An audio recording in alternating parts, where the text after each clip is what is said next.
Muhtemel Aşk dizisi gelecek bölümünde Defne bir süre yalan söyleyecek. Çünkü Kadir'i hemen terk etmek istemeyecek. Bu yüzden de hafızasının geri geldiğini söylemeyecek. Kendince Kadir'le bir veda yaşamak isteyecek ve hiçbir şey hatırlamıyor gibi davranacak. Kadir de Defne'yi ne kadar sevdiğini bir daha gösterecek.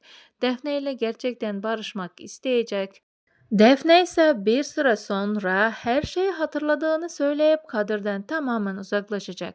Dizide Kadir'in gelişi ortalığı karıştıran bir etken olacak. Kadir, arkadaşı Leyla tarafında olacak.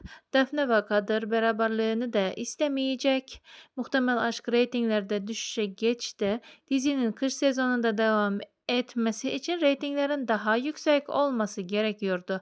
Bu yüzden de maalesef dizimizin ömrü uzun olmayacak gibi gözüküyor. Peki arkadaşlar, sizler dizimizin final olmasını istiyor musunuz yoksa devam? Fikirlerinizi yorumlar kısmında bizlerle paylaşmayı, Muhtemel Aşk dizisi ekibini desteklemeyi unutmayın. Yeni analizler en kısa sürede sizlere gelmeye devam edecek. Şimdilik hoşça kalın.